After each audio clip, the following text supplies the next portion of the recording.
Tulad ng mga nagdaang gabi, ay payapa at tahimik sa baryo ng San Isidro. Dinadala ng malamig na hangin ang mabangong halimuyak ng namumulaklak na sampagita mula sa hardin ng kapitbahay. Maririnig sa katahimikan ng gabi ang paghuni ng mga kuliglig sa paligid at mahinang tunog ng radyo. Nakaupo noon si Tonyo sa kanilang balkonahe at sa ilalim ng liwanag ng kandila ay nakatutok ang kanyang mga mata sa isang medalyong may nakaukit na figura ng santo na ibinigay sa kanya ng yumao niyang abuelo. Biglang sumayaw ang apoy ng kandila nang may mainit na hangin dumaan at biglang umalinsangan ang paligid. Napatingin si Tonyo sa madilim na kapaligiran. Ramdam ang kilabot na bumalot sa kanyang katawan. Tumahimik ang radyo at pati ang mga kuliglig ay tumigil sa kanilang paghuni. Alam na ni Tonyo kung ano ang ibig sabihin nito. May aswang sa paligid. Ang nilalang ng dilim na kinakatakutan ng lahat dahil sa kakayahang mag-anyong halimaw ay nandyan na upang manghuli ng susunod nitong biktima. Humigpit ang hawak ni Tonyo sa medalyon na bahagyang umiinit ng mga sandaling iyon, habang ang kanyang isipan ay puno ng pag-aalala para sa kaligtasan ng kanyang pamilya. Lumaki si Tonyo sa mga kwentong patungkol sa aswang, mga nilalang na gutom sa laman ng tao at nagdudulot ng takot sa bawat sulok ng baryo. Ngunit ni minsan ay hindi pa siya nakakita ng aswang. Huminga siya ng malalim at tumayo. Sabay sinuyod ng kanyang mga mata ang kadiliman ng paligid. Ngunit wala naman siyang makitang kakaiba. Pumasok siya sa loob ng bahay at marahang tinawag ang kanyang ina at kapatid na babae, na nooy himbing na sa pagtulog dahil na rin sa pagod sa buong araw na pagtatrabaho sa bukid. Maingat niyang isinara ang mga bintana at isinara ang mga pinto, at mula sa kusina ng kanilang bahay ay kinuha niya ang itak at nakiramdam. Nagpatuloy ang katahimikan sa paligid. Tanging ang kaluskos ng mga dahon sa mga puno ang siyang maririnig. Lalong humigpit ang pagkakahawak ni Tonyo sa kanyang sandata. Ramdam niya ang presensya ng aswang sa mainit na hangin na tila bumabalot sa kanyang katawan. Ilang sandali pa at nakarinig na siya ng mga pagkalmot sa kanilang dingding. Isang malamig na kilabot ang dumaloy sa kanyang gulugod. Ngunit hindi siya umurong at buong tapang na nilapitan ang dingding na pinagmumulan ng pagkalmot. Mabilis ang kanyang paghinga at puno ng paghahamon ang kanyang mga ugat habang pinapakinggan ang patuloy na pagkalmot ng aswang sa kanilang dingding. Kung ako sa iyo, aswang, ay umalis ka na at huwag na kaming gambalahin dahil sinisiguro kong hindi ka sasantuhin ng hawak kong itak. Puputulin ko ang iyong ulo at isasabit sa plaza upang makilala ka ng mga taga-baryo. Galit na sigaw ni Tonyo sa nilalang. Ngunit imbis matakot ay isang malakas na paghampas sa pinto ang ginawa ng aswang. Halos bumigay ang pinto ang gawa sa kawayan dahil sa lakas ng nilalang. Napatingin si Tonyo sa kanyang ina at kapatid na bahagyang nagising sa biglaang ingay na ginawa ng halimaw. Subukan mong magpilit pumasok at hindi ako magdadalawang isip na pugutin ang iyong ulo. Bulong ni Tonyo sa kanyang isip. Mas hinigpitan pa niya ang pagkakahawak sa puluhan ng itak na sinabayan niya ng pagdadasal. Panginoon, huwag niyo po kaming pababayaan. Iligtas niyo kami sa kapahamakan at huwag pahintulutang manaig ang kasamaan. Dasal ni Tonyo habang nakaporma na ito sa pakikipaglaban. Lalo pang tumindi ang kaluskus. Patuloy na hinahampas ng aswang ang nakasarang pintuan kasabay ang pagpapakawala ng nakakakilabot na pag-angil. Huminga ng malalim si Tonyo at nilapitan ang pinto.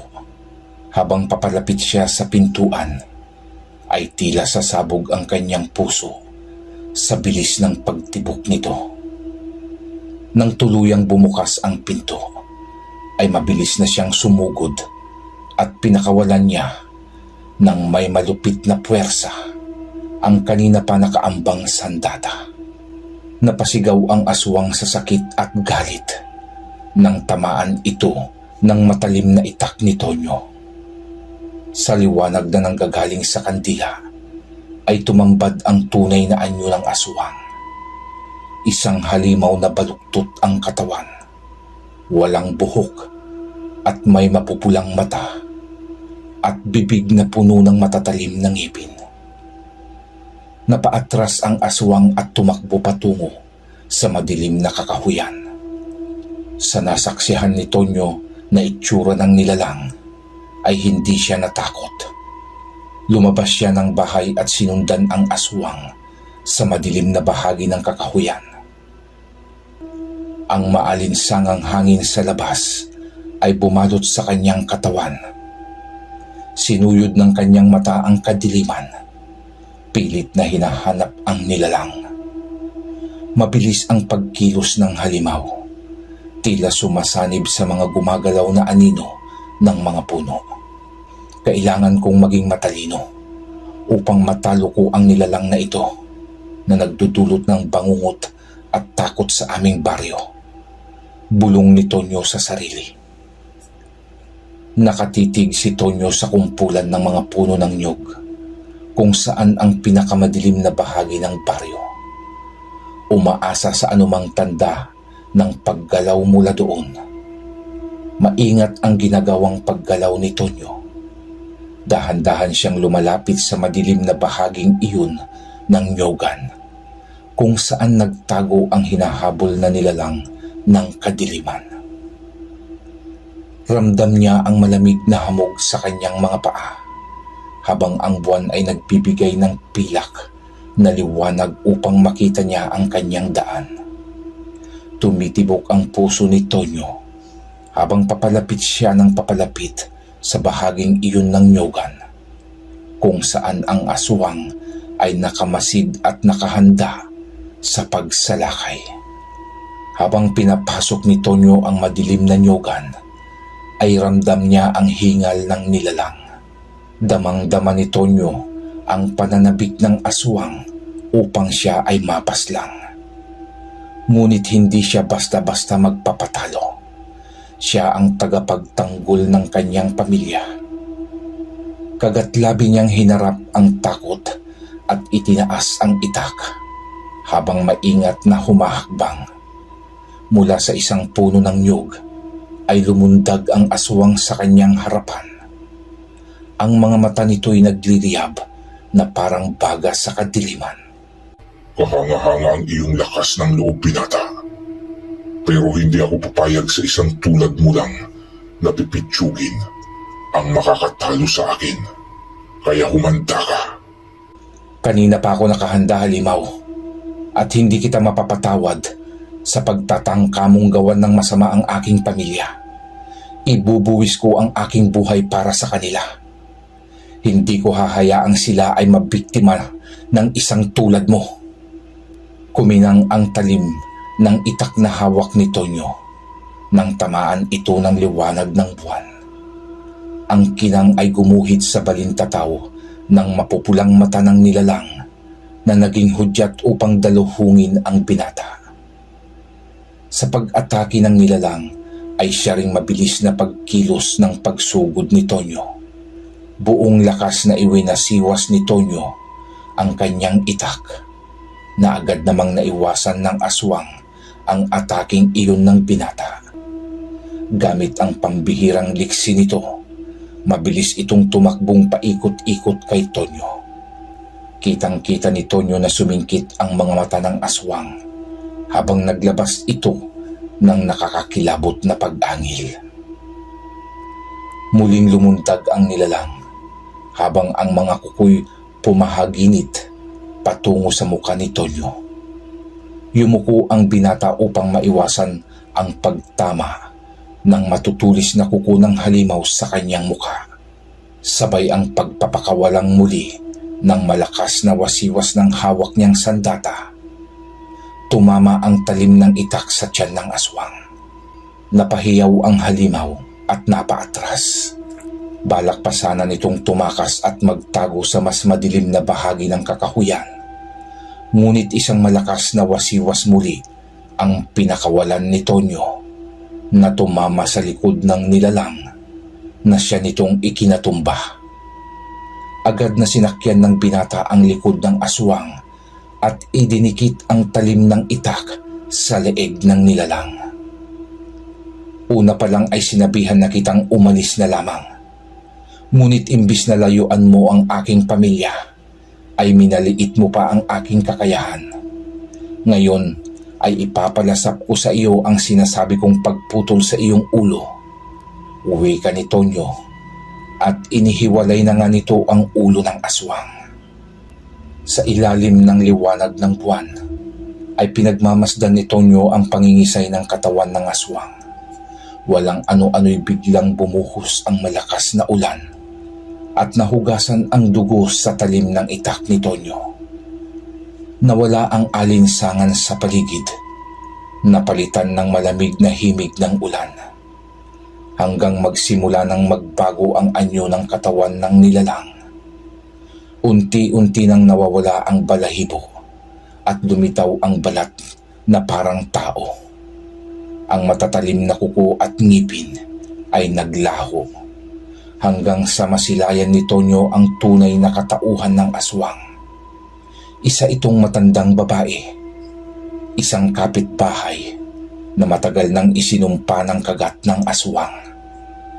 Lumuhod si Tonyo sa tabi ng katawan at nagdasal para sa kaluluwa ng babaeng matanda. Matapos ang ginawang pagdadasal, ay mabilis nang iginala ang paningin sa paligid. Alam niyang ang laban niyang iyon ay hindi pa tapos. Alam niyang maraming aswang ang maaaring nagmamasid sa kanya mula sa dilim. Naghihintay ng tamang pagkakataon upang maipaghiganti ang kanilang kauri. Agad na lumabas mula sa kakahuyan si Tonyo at naglakad pa uwi. Habang naglalakad ang binata, ay napatingin siya sa medalyon at nagpasalamat sa proteksyong ibinigay nito. Mabilis na kumalat ang balita patungkol sa katapangan ni Tonyo. At hindi nagtagal, ang mga tao mula sa karatig na baryo ay nanghihingi na ng tulong kay Tonyo. Ramdam ni Tonyo ang lumalaking responsibilidad, isang obligasyon na hindi lamang ang kanyang pamilya ang dapat protektahan, kundi maging ang buong komunidad. Dahil sa mga narinig na kadaingan ng mga tao, ay naisipan ni Tonyo na pag-ibayuhin pa ang kanyang kaalaman sa kombate. Pinatalas niya ang kanyang kasanayan at matuto sa mga bagong paraan ng pakikipaglaban sa mga nilalang ng kadiliman. Habang pinapanood siya ng kanyang ina at kapatid, ay hindi nila maiwasan ang mag-alala sa bagong tungkulin ng binata. Anak, labis akong nababahala sa iyong kaligtasan. Baka ang pagtulong mo sa nakakarami ay siyang maging mitsa ng iyong kapahamakan. Huwag po kayong mag-alala, inay, at hindi po ibibigay sa akin ang tungkuling ito kung hindi ko po kayang gampanan.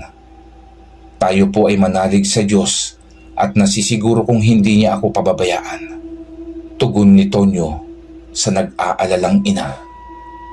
Sa paglipas pa ng ilang linggong pagsasanay, ay naging bihasa si Tonyo sa maraming uri ng kombate.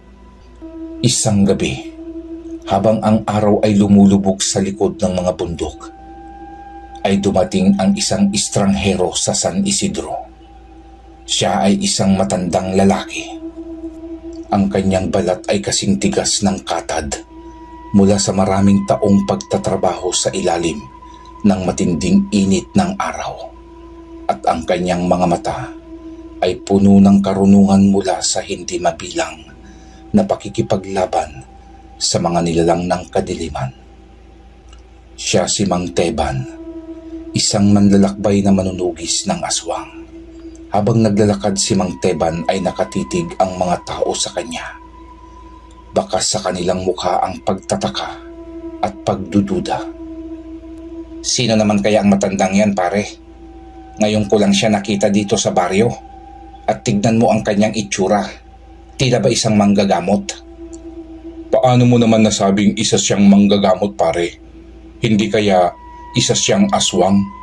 Pabulong na pag-uusap ng dalawang kalalakihan habang ang kanilang mga mata ay sinusuri ang matanda. Patuloy lamang sa paglalakad si Mang Teban habang iginagala ang paningin sa paligid. Pansin niya ang mga takot sa bawat mata ng mga taga-baryo ng San Isidro. Alam niya ang mga naglalaro sa isipan ng bawat taong nakamasid sa kanya. Ngunit hindi niya iyon binigyan ng pansin. Nakatutok siya sa paghahanap sa taong kailangan niyang makaharap. Hanggang mapatapat siya sa bakuran nila Tonyo, kung saan ay kasalukuyan namang abala ang binata sa ginagawang pagsisibak ng kahoy sa ilalim ng isang puno. Lumapit si Mang Teban sa bakod na kawayan at ipinikit ang kanyang mga mata, sabay ang paghinga ng malalim. Nang imulat niya ang kanyang mga mata, ay kinausap niya si Tonyo. "Magandang araw sa iyo, Tonyo," sabi ni Mang Teban. Gulat na napalingon ang abalang binata. Nang makita ang nagsalitang matanda, ay agad itong tumayo at nilapitan si Mang Teban. "Magandang araw din ho. Ano hong maipaglilingkod ko sa inyo?" Hindi agad nagsalita ang matanda at tumitig ito sa mga mata ni Tonyo, saka nagwika. "Nababasa ko sa iyong balintataw ang lakas ng iyong kalooban at tapang ng iyong espiritu. Ngunit ang landas na iyong tinatahak ay puno ng panganib, iho. Nakasisiguro ka bang nakahanda ka ng pasanin ang bigat ng pagiging tagapagtanggol?" Tanong niya sa binata. "Bakit niyo naman naitanong ang bagay na yan, tatang? Sino ho ba kayo at ano ang ginagawa niyo dito sa baryo ng San Isidro?" Tanong ni Tonyo habang hinigpitan nito ang pagkakahawak sa itak. Saglit na napatingin si Mang Teban sa paghigpit ng kamao ni Tonyo at napangiti ito. "Hindi ako tulad ng naglalaro sa iyong isipan. Dinala ako dito ng kapalaran upang ikaw ay tulungan. Ngayon, sagutin mo ang aking katanungan kung totoo bang handa ka ng tanggapin ang bigat ng isang tagapagtanggol." Tahimik na tumango si Tonyo, sabay sabing, "Hindi ko ho hahayaang manaig ang takot," wika ni Tonyo. Tumitig ng matagal sa kanya si Mang Teban bago ito ngumiti. May kinang kaalaman sa kanyang mga mata. "Magaling, dahil ang takot ang pinakamalakas na sandata ng aswang. May potensyal kang maging tunay na tagapagbantay, ngunit kailangan mong matutunan ang kaparaanan ng pagiging manunugis. Ako nga pala si Teban, ang matalik na kaibigan ng namayapa mong abuelong si Igme." "Kilala niyo ho si Lolo Igme?" "Tulad ng sinabi ko, iho, ako ay matalik niyang kaibigan. Kanina pa tayo nag-uusap, iho. Wala ka bang balak na ako'y patuloyin at pahigupin man lang ng mainit na kape?" "Ay pasensya na ho kayo, Mang Teban. Tara ho, pasok kayo." Mahabang kwentuhan ang namagitan sa dalawa. Matapos maipaliwanag ni Mang Teban ang malalim na kaugnayan niya sa lolo ni Tonyo, ay naging maliwanag na sa binata ang lahat. maging ang suot niyang medalyon na nagbibigay sa kanya ng proteksyon ay nagkaroon din ng linaw sa kanya. Tinuruan ni Mang Teban si Tonyo ng unang sining ng kumpate panlaban sa aswang. Itinuro ng matanda kung paano subaybayan ang mga nilalang sa pamamagitan ng amoy ng kanilang pagnanasa sa dugo at kung paano lumaban nang hindi umaasa sa lakas o kapangyarihan. Nagsanay sila sa ilalim ng liwanag ng buwan habang ang mga araw ay naging linggo. Lalong nahasa ang kakayahan ni Tonyo. Maging ang paggamit sa medalyon ay itinuro sa kanya ni Mang Teban. Isang gabi, habang malakas na bumabagsak ang ulan sa bubong ng kanilang kubo, ay tinawag siya ng kanyang ina. Umupo si Tonyo sa tabi ni Marga. "Anak, lagi kang mag-iingat. Mautak ang mga aswang at hindi sila marunong magpatawad." Tumango si Tonyo. Ramdam ang bigat ng mga salita ng kanyang ina na bumalot sa kanyang balikat. "Alam ko ho, inay, pero hindi ko sila pwedeng hayaang manakit pa ng iba." "Kuya, hindi ka na lang lumalaban para sa amin. Lumalaban ka na para sa lahat." Wika ni Lisa, ang nakababata niyang kapatid. Habang nakahiga si Tonyo ay umiikot ang kanyang isipan sa mga sinabi ni Lisa hanggang sa nakatulugan na lamang niya ang pag-iisip. Pagsapit ng kinabukasan, kasalukuyang nagkakape si Tonyo at Mang Teban ay nakatanggap sila ng isang balita tungkol sa isa na namang pag-atake ng aswang sa karatig na bayan. "Ano, Tonyo? Nakahanda ka na ba sa bago mong pakikibaka?" "Handang-handa na ako, Mang Teban." Walang pag-aalinlangang tinungo ng dalawa ang karatig na baryo. Pagdating nila sa baryo, ay bumungad sa kanila ang isang tanawin ng kaguluhan at karahasan. Ang mga bahay na wasak, mga alagang hayop na pinaslang, at ang mga tao'y nanginginig sa takot. Sa gitna ng plaza ay nakita nila ang isang aswang na kasalukuyang pinapaslang ang ilang kalalakihang nagtatangkang lumaban. Napatingin ang nilalang kay Tonyo at Mang Teban at isang malademonyong ngiti ang gumuhit sa mga labi ng nilalang. Parang matagal na silang hinihintay ng aswang na tila naaakit sa kanilang katatagan. Hinugot ni Tonyo ang kanyang itak at mahigpit niya iyong hinawakan. Naramdaman niya ang enerhiyang nagmumula sa kanyang medalyon na gumagapang sa kanyang katawan. Sa wakas, ay nakaharap ko na ang mga taong sagabal sa aming landas.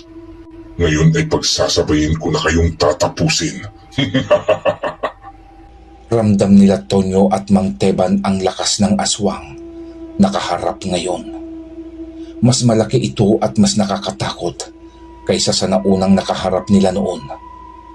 Mabilis na umatake ang aswang. Nagpakawala ito ng magkakasunod na pagkalmot. Mabilis namang naiwasan ni Tonyo at Mang Teban ang ataking iyon ng maladambuhalang nilalang. Sinubukan ni Tonyo ang magpakawala ng wasiwas ng tangan niyang itak. Ngunit matalino ang aswang. Madali lang niyang naiiwasan ang bawat atake ni Tonyo. Samantalang si Mang Teban ay gumagalaw ng mabilis at maagap. Iniiwas ang aswang mula sa mga taga-baryo at sinisikap na hulihin ang aswang. Ngunit bawat galaw ng dalawa ay tila nahuhulaan ng nilalang na parabang alam nito kung saan ang susunod na galaw ni Tonyo at Mang Teban.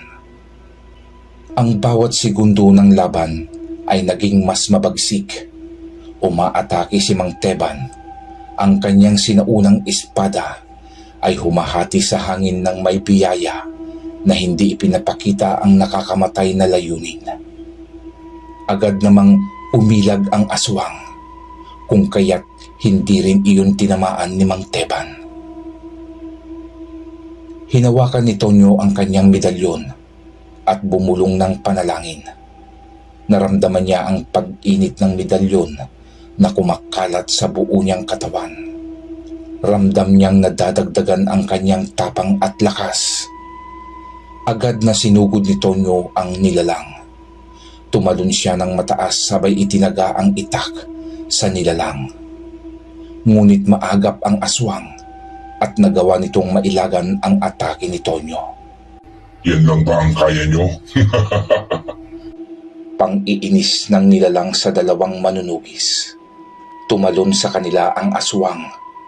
Ang malakas nitong mga paa ay nagpapabilis sa kanyang pagsugod na may nakakatakot na bilis. Sabay na kumilos si Tonyo at Mang Teban. Ang kanilang mga espada ay kumikislap na parang kidlat sa madilim na plaza. Ang kanilang labanan ay tila eksena ng mabilisang galaw at malalakas na tunog. Ang taginting ng bakal na tumatama sa buto, ang mababangis na ungol ng halimaw at mga desperadong sigaw ng mga taga-baryo. Ang buong paligid ay nababalot ng tensyon, habang ang bawat hampas ng kanilang mga espada ay nagiging isang hakbang sa papalapit na tagumpay. Sumasakit na ang braso ni Tonyo sa bawat pagwagayway ng itak. Ang kanyang kalamnan ay humihiyaw na ng pahinga. Ngunit patuloy pa rin siyang lumalaban. Lumalakas ang kanyang loob tuwing naiisip ang kanyang pamilya at pag-asa na mailigtas ang ibang tao. Nakita niya ang isang pagkakataon at agad siyang sumugod. Sa gabay na ibinibigay ng kanyang medalyon, ay buong lakas niyang iwinasiwas ang kanyang itak. Tumama ang talim sa dibdib ng nilalang. Bumalot sa paligid ang nakakabinging hiyaw ng halimaw. Umatras ang halimaw na nagtamo ng malaking sugat sa kanyang dibdib. Sandali itong nagulat. Tila hindi inaasahan ang lakas at tibay ng loob ng binata. Ngunit hindi nagtagal ang gulat na iyon. Isang mabangis na pag-ungol ang pinakawalan ng aswang at muli itong sumugod. Sa pagkakataong ito ay nakahanda si Tonyo.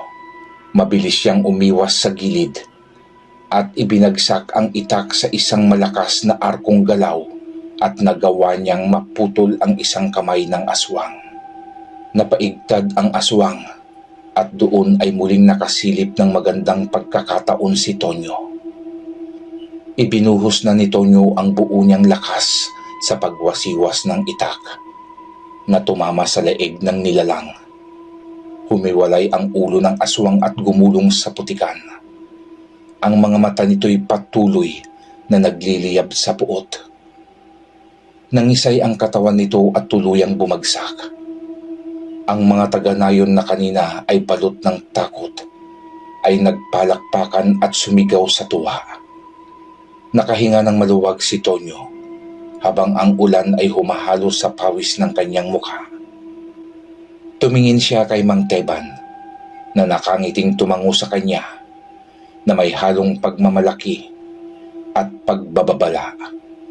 Alam ng matandang mangdirigma na ito pa lamang ang simula. Lumapit ang mga taga-nayon at nagpasalamat sa dalawang mandirigmang nagpuwis ng kanilang buhay upang sagipin sila sa kamay ng mapaminsalang nilalang ng kadiliman. Tumugon ng matamis na ngiti at pagtango ang dalawa at sila ay nagpaalam na sa mga tao. Habang sila ay naglalakad palayo, ay ipinatong ni Mang Teban ang kanyang mga kamay sa balikat ni Tonyo. Napatunayan mo na ang iyong sarili, iho. Pero kailangan nating maging mapagbantay. Hindi nag-iisa ang aswang sa kanilang pakikipaglaban. Wika ni Mang Teban. Kailangan na nating hanapin ang lugar ng mga aswang, Mang Teban, upang minsanan na natin silang labanan. Hindi natin maaaring gawin ang bagay na yan, Tonyo. Bakit naman ho hindi? Madami sila, Tonyo. At nasisiguro kung wala tayong laban sa kanila, oras na pasukin natin ang kanilang lungga. Nakita mo ba kung paano tayo nahirapang kalabanin ang nag-iisang aswang? Para tayong lulusong sa nagbabagang kumunoy, Tonyo, kung gagawin nating salakayin ang kanilang teritoryo. Sa kanilang pagdating ng San Isidro, ay masaya silang sinalubong ni Marga at Lisa. Salamat at ligtas kayong nakabalik. Tonyo, kumusta ka anak? Hindi ka ba nasugatan? Hindi naman ho, inay. Lagi naman hong nakaalalay sa akin si Mang Teban. Maraming salamat, Mang Teban, at hindi niyo pinabayaan ang aking anak. Mahusay sa pagkikipaglaban ng binata mo, Marga. Kung tutuusin, ay ako na ang dapat niyang alalayan. Nakahanda na po ang lamesa. Halina po kayo't kumain na para makapagpahinga na rin ho kayo. Buwi ka naman ni Lisa. Nang mga sumunod na araw ay napagkasunduan ni Tonyo at Mang Teban ang pagroronda sa gabi. Nais nilang masiguro ang kaligtasan ng bawat tao sa baryo.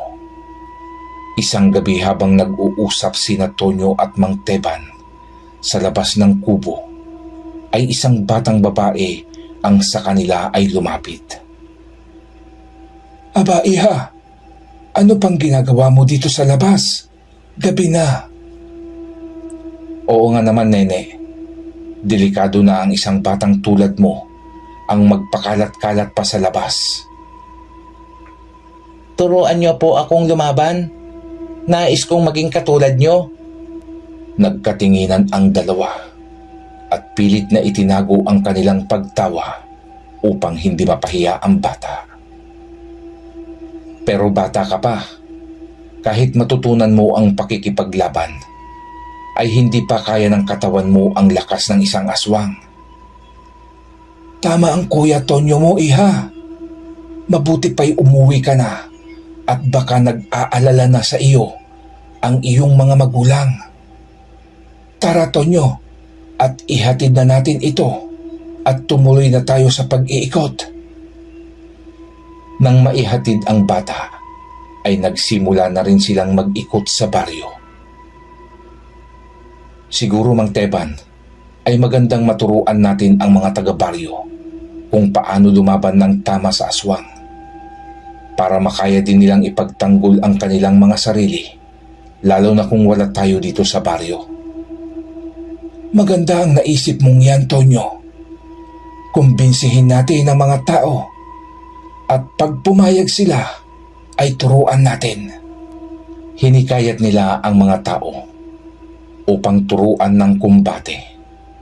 Si Mang Teban na ngayon ay kasama na nila sa pang-araw-araw na buhay, ay nagsalaysay ng isang sinaunang propesiya, ang pagbangon ng malaking bilang ng mga aswang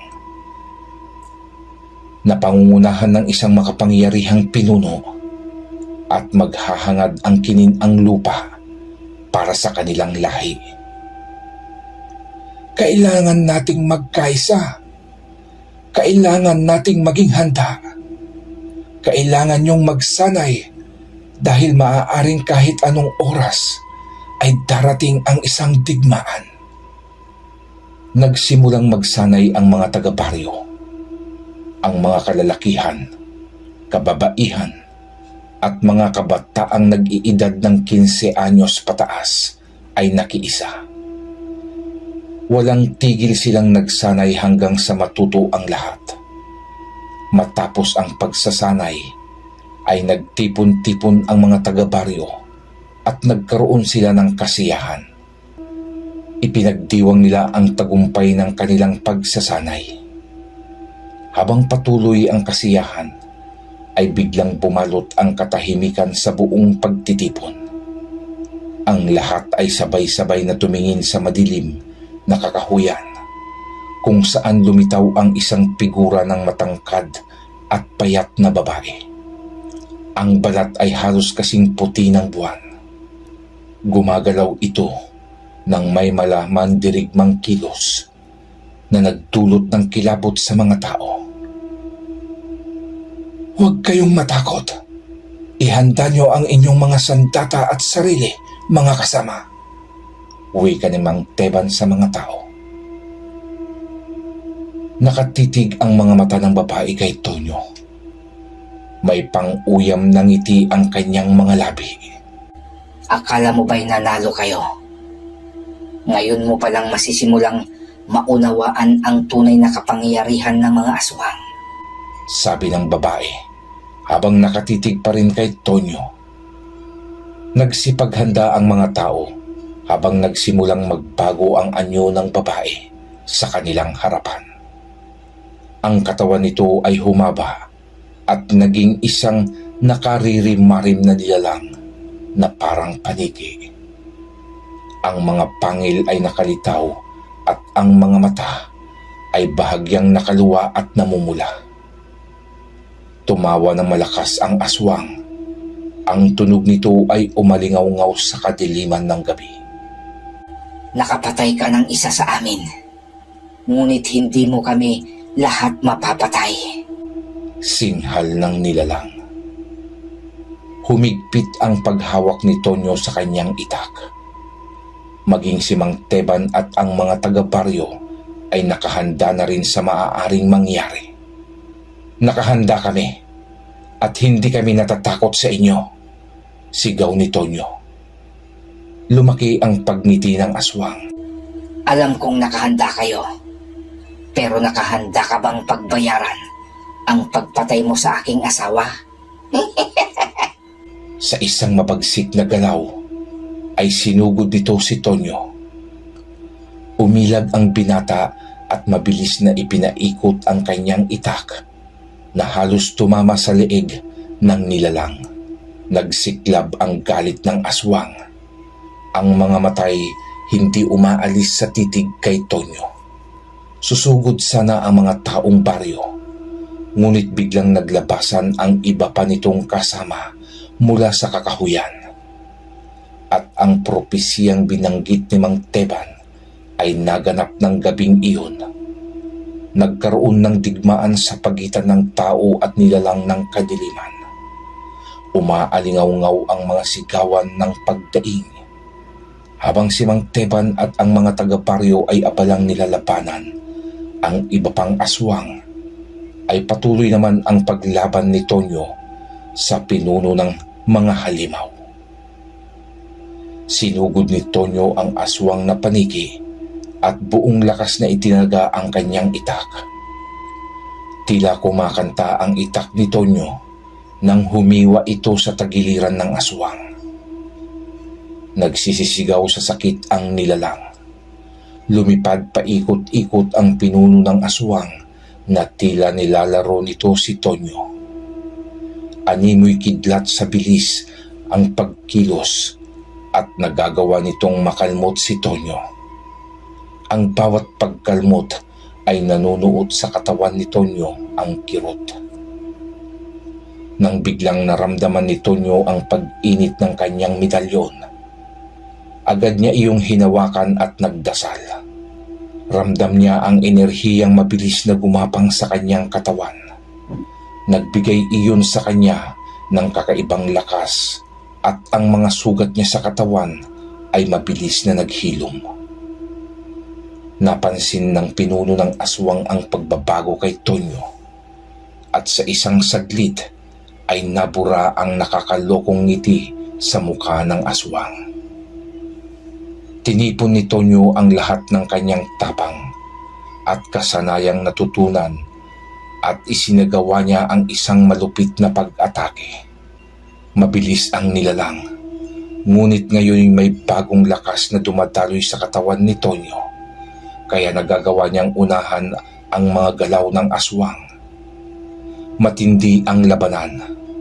Nag-aapoy ang hangin sa tensyon habang nagtatagisan ang bakal laban sa balahibo at buto. Ramdam ni Tonyo ang lakas ng kanyang medalyon, kaya't mas malakas at mas tiyak ang bawat pag-igkas ng kanyang itak. Tumutunog ito sa hangin. Halos tumatama sa bungo ng nilalang ang bawat hampas ni Tonyo. Nang mapagtanto ng nilalang na mali siya ng pag-aakalang madali niyang matalo si Tonyo, ay nagsimula na itong umatras. Lumipad ang nilalang patungo sa madilim na kakahuyan. Isang sigaw ang narinig ni Tonyo. Sige na, Tonyo. Sundan mo ang halimaw. Kami na ang bahala dito. Madali ka bago pa tuluyang makawala ang pinakapinuno ng mga aswang. Mabilis na sinundan ni Tonyo ang tumatakas na nilalang. Pinasok niya ang kadiliman ng kakahuyan, kung saan ang dinadalang amoy ng hangin ay napakasangsang. Amoy ng nabubulok na karne. Nagpatuloy si Tonyo sa pagtugis sa aswang, at nang marating niya ang pinakakuta nito, ay biglang tumahimik ang gubat. Para bang huminto sa paghinga. Ang tanging tunog na naririnig ni Tonyo ay ang tibok ng kanyang puso at ang marahang yapak ng kanyang mga paa sa basang lupa. Habang patuloy sa paglalakad si Tonyo, ay naramdaman niya ang kapangyarihan ng kanyang medalyon. Tila pinipilit siyang magpatuloy pumasok sa kalaliman ng gubat. Walang ano-ano'y biglang lumitaw ang isang figura sa kanyang harapan. Ngunit hindi ang nilalang na hinahabol niya, kundi isang matandang babae. Habang ang paningin ni Tonyo ay unti-unting lumilinaw sa madilim na paligid, ay naging pamilyar ang matandang babae sa kanya. Siya ang babaeng aswang na natalo ng kanyang abuelo maraming taon na ang nakakaraan. Hindi mo ba talaga titigilan ang pamiminsala? Sa palagay mo, hahayaan kitang sirain ang aming baryo? Tumawa ng nakakatakot ang aswang na babae. Ang kanyang mga matay nagniningning ng hindi pangkaraniwang liwanag. Ang inyong baryo, ang lupang ito ay amin. At ikaw ay isa lamang panandaliang balakid. Humakbang si Tonyo. Mas humigpit ang hawak sa itak. Hindi mo ito makukuha sa amin, wika ni Tonyo sa matatag na boses. Mas lumawak ang ngiti ng aswang na babae.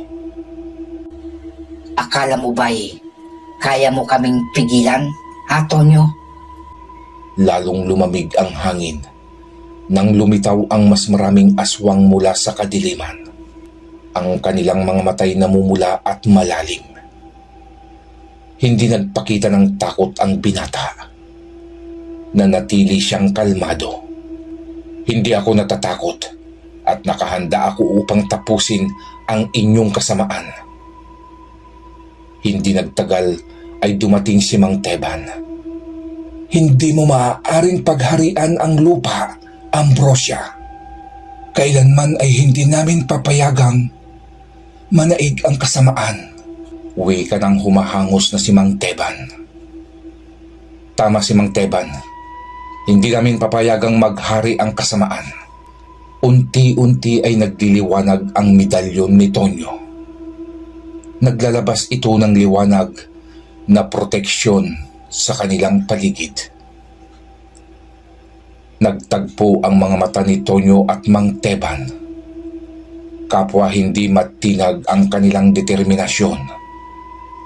Napakalayo na ng kanilang narating para umatras. Magkatabi silang tumayo. Ang liwanag ng medalyon ni Tonyo ay nakahanda upang sila ay protektahan. Humakbang ng mas malapit ang aswang na babae. Ang lupang kanyang inaapakan ay gumagalaw na parabang may buhay. Maaaring napatay niyo ang aking mga kaanak. Ngunit wala kayong laban sa akin. Wika ng aswang sa boses ng pinaghalong galit at panunuya. Hindi kami titigil hanggat hindi namin kayo na ibabalik sa hukay na inyong pinagmulan. Lumapit pa ang babae habang ang anyo niya ay nagbabago. Mula sa tao ay nagiging mabangis na halimaw ng kadiliman. Tahimik ang hangin na parang pati ang kalaliman ng gabi ay huminto sa paghinga habang magkatapat ang dalawang panig.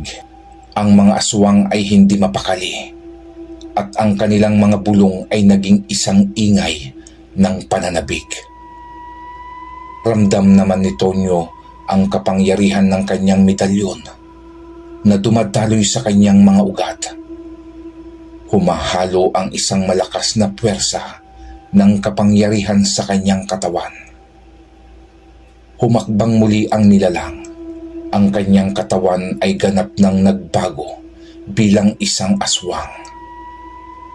Itinaas ni Tonyo ang kanyang sandata at ang banal na liwanag ay itinulak pa atras ang mga aswang.